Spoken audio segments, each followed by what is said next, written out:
Welcome, you're watching Business Today. I'm Nabila Jamal. Let's begin with our first Davos offering for the day. Industry experts and policymakers come together at the World Economic Forum to take stock of the pros and cons of artificial intelligence, the benefits, the threats, and a lot more. Here's IT and Telecom Minister Ashwini Vaishnav, TCS Rajesh Gopinathan, Brad Smith of Microsoft, all in conversation with India Today's News Director Rahul Kanwal. Let's have a listen.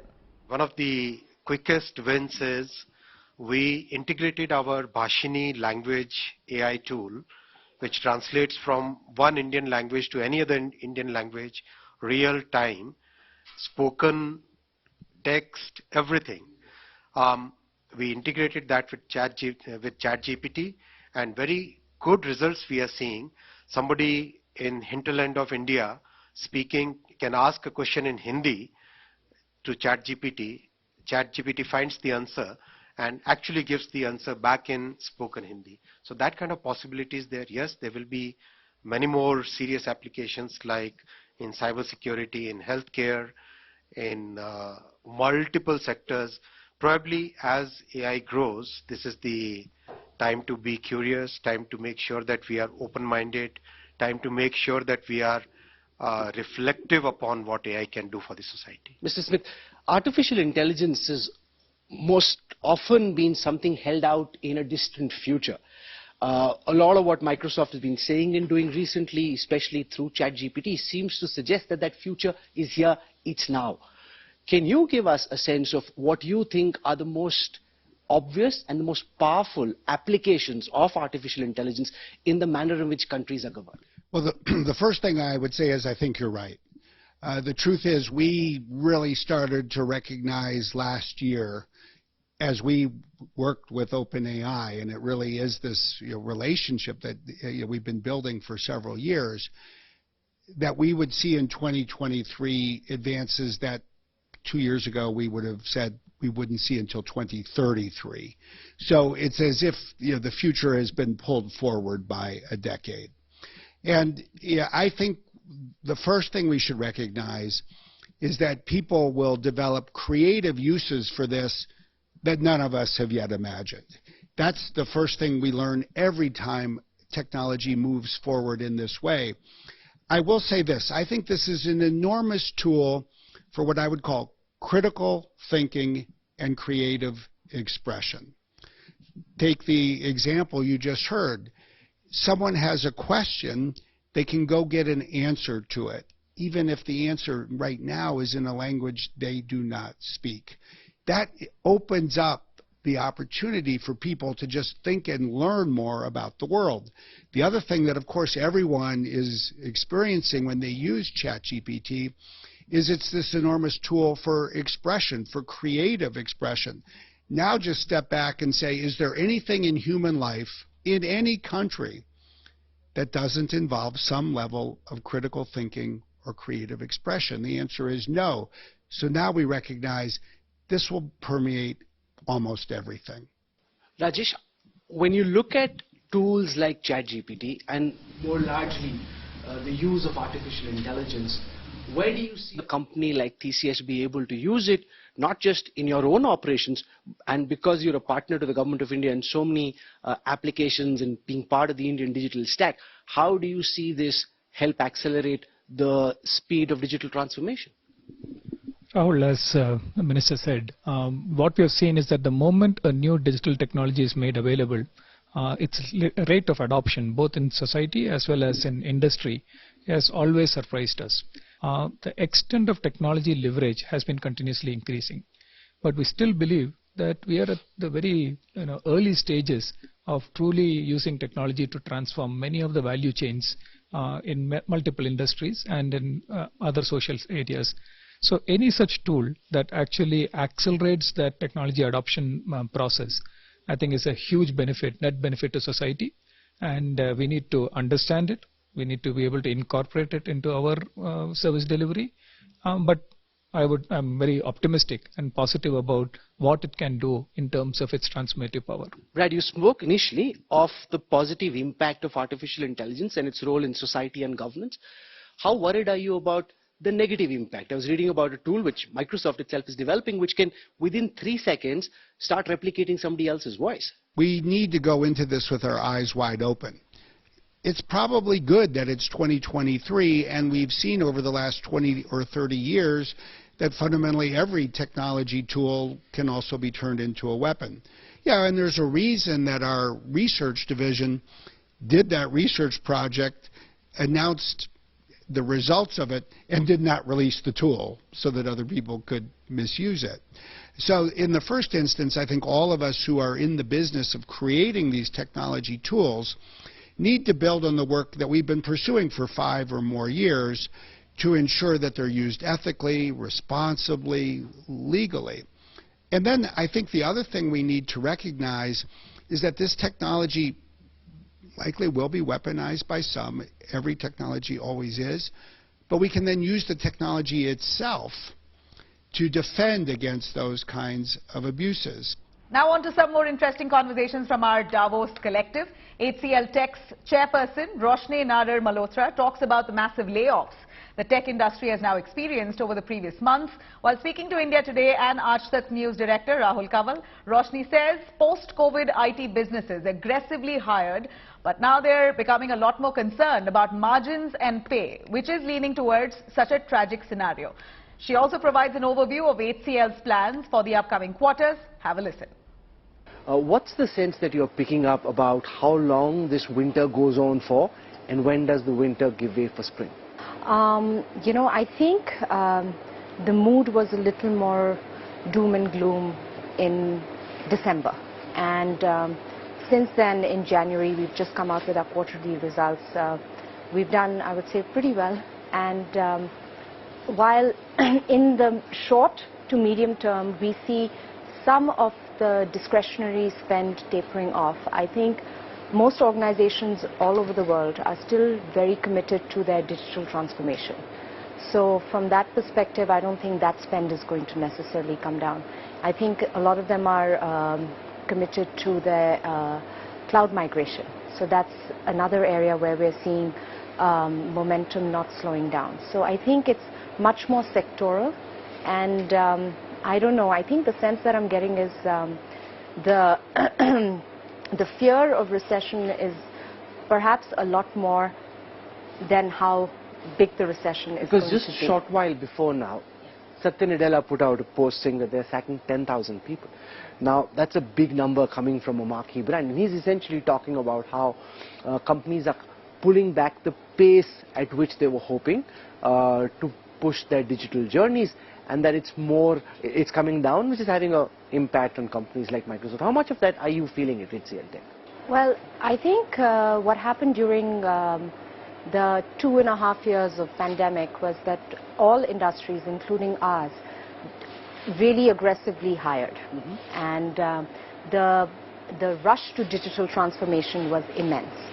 So right now what you're probably seeing is people just being a lot more conscious of costs, margin, inflation, wage as well. So I think this is much more of a reflection of that. We've aggressively hired over the last 2 years. We're still on our path to get more freshers, but we've also leveled out a little bit. But the good news is that from the levels of attrition that we had, which were around 32%, now we're at least down to the early 20s, which is good. Good news from your perspective, but techies though not so happy with the fact that offers are fewer, I mean still many, but fewer than the past. Do you think some sense of sanity is coming back to just how those salary needles were moving and people were jumping multiple offers in pockets? I think average, maybe generally average wage has gone up. But, you know, I think that some of the action in the startup space, I think a lot of people who were also leaving our companies were joining startups, and so I think some of that has kind of tempered off. And yeah, so we hope that it continues to improve. One tech giant to another. Wipro's Rishad Premji describes the future of work at Wipro as hybrid. In conversation with India Today's Rahul Kanwal at the World Economic Forum, Premji emphasizes the need to move on with the times, but doesn't really shy away from addressing the need to bring back people to offices at this point. Here's a listen.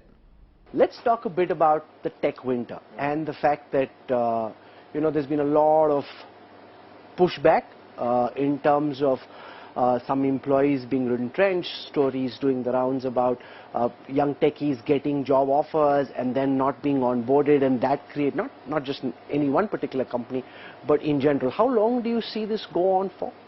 A couple of things have changed in the environment, I think, Rahul. One is if you look at the euphoria of the last couple of years, I think it's mellowed a little bit. A great indicator of that mellowing is just attrition. If you look at attrition over the last couple of quarters, even last quarter, compared to what it was 3 or 4 quarters ago, is different. We've seen our attrition come down consistently over the last 4 quarters. And so by design, when you have attrition coming down, you don't have the same euphoria of hiring to replace people that are attriting. We've hired and onboarded more freshers in the first 9 months this year than we have onboarded all of last year. We will honor the offers we have made, and we will bring them on board as is relevant over the course of the next few quarters.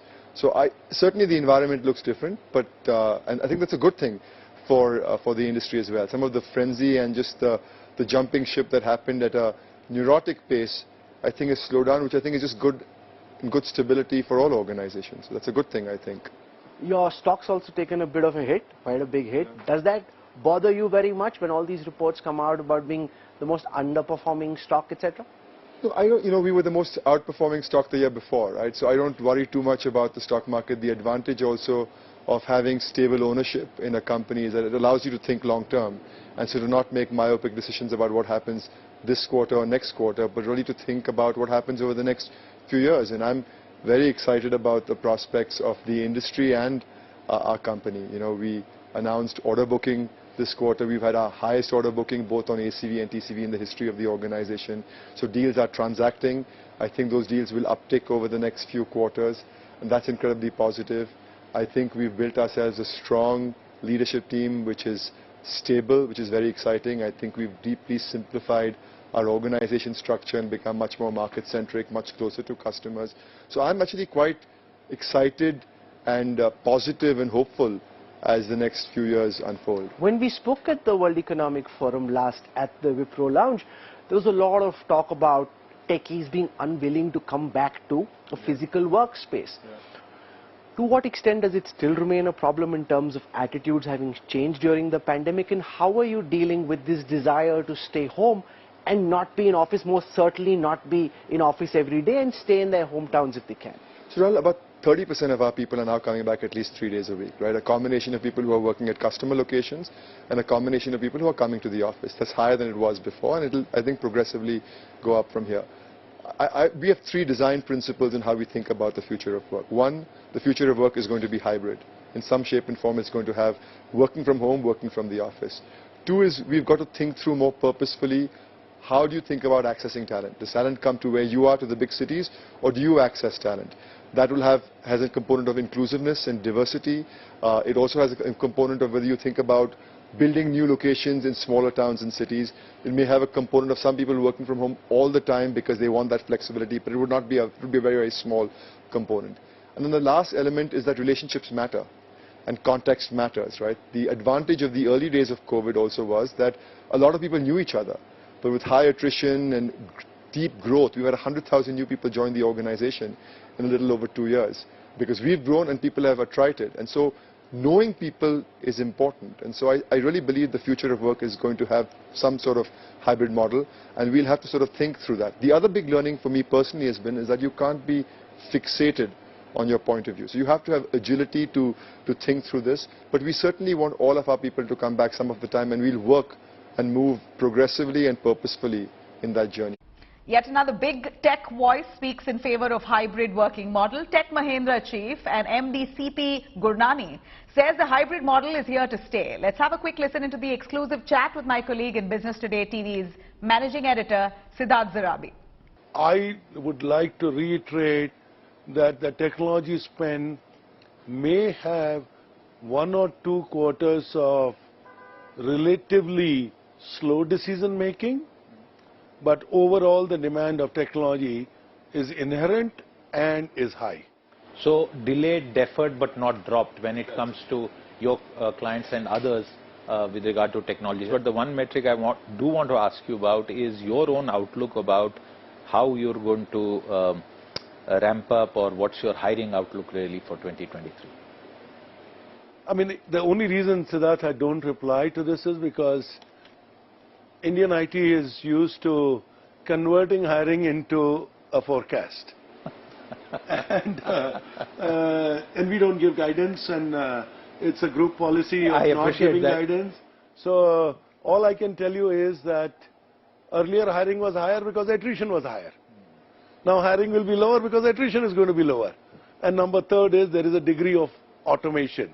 Ultimately, AI and automation are maturing every day that when we talk. But is it easier for you as a company to hire, in what we hear from a lot of tech leaders like you, a challenging hiring environment, at least till some time ago? I mean, we addressed it. I mean, Tech Mahindra particularly opened 10 new delivery centers in Tier 2 cities to address this challenge. We also addressed the challenge that hybrid working model is here to stay. You know, so go closer to somebody's home if you want them to be engaged with you. So Vijayawada or Warangal, that was a strategy.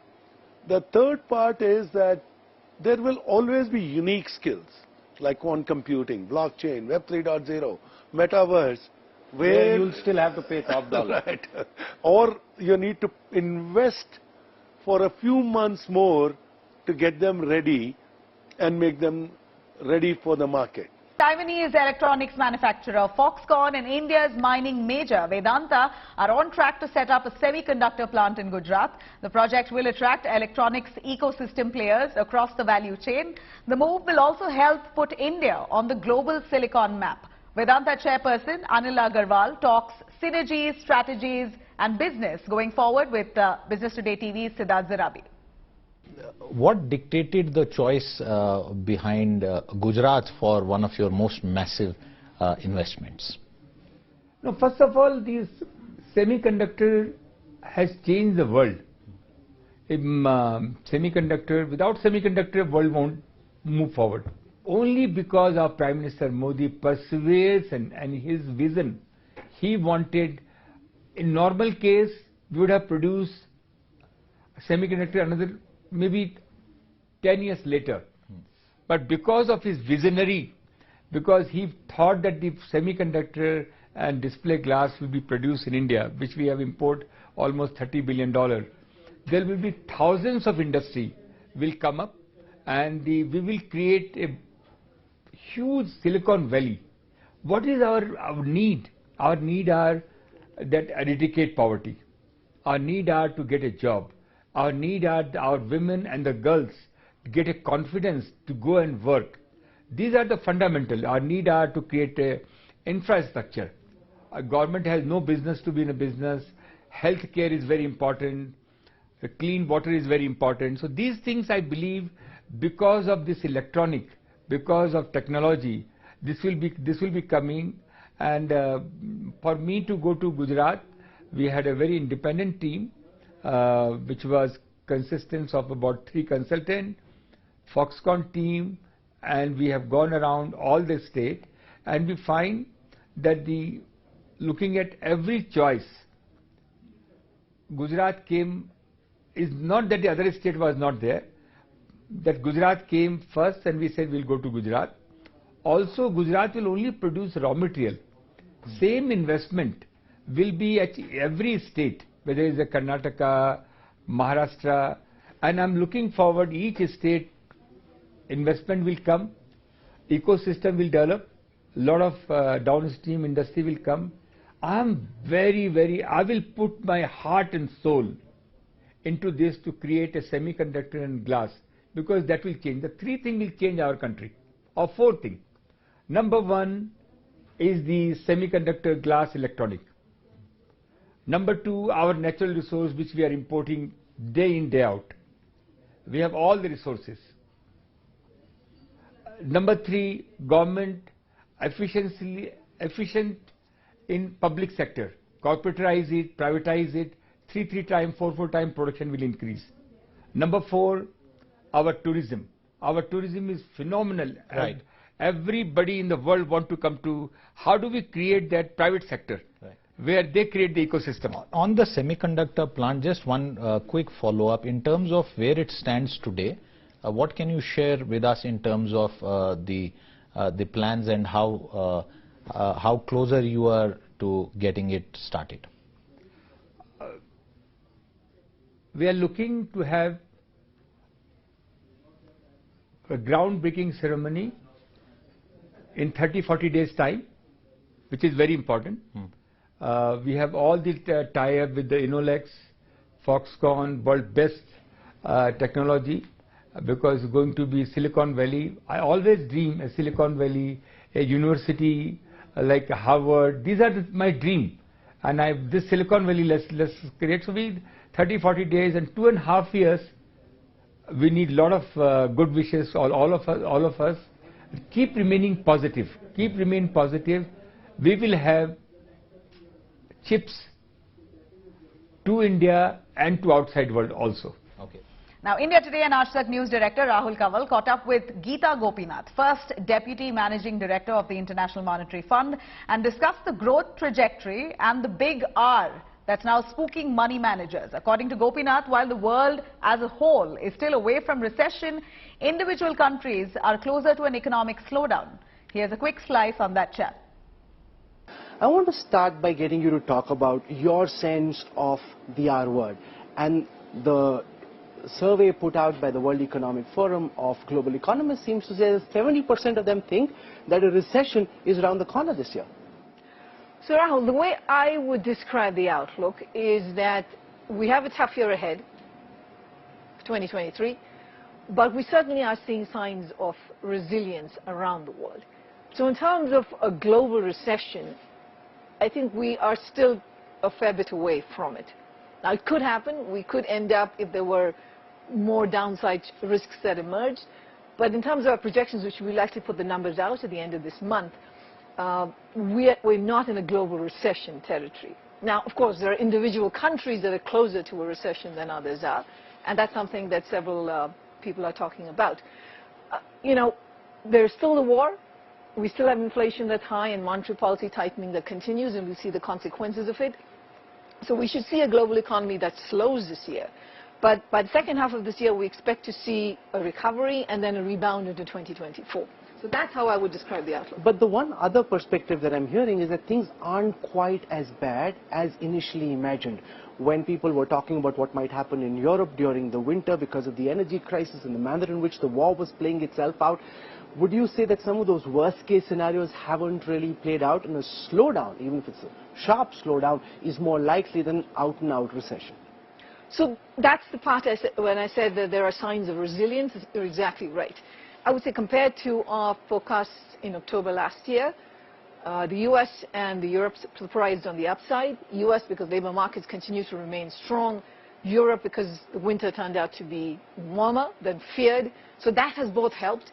And then we have China. So China moved dramatically away from its zero-COVID policy. So we're going to have a couple of months where things are going to be very tough in China. But then we expect to see a rebound happening in China's economy. So there are certainly some positive turning points. But let's not get ahead of ourselves. I think we still have a difficult time ahead. All right, that's all that we have for now on this edition of Business Today. Thank you for watching.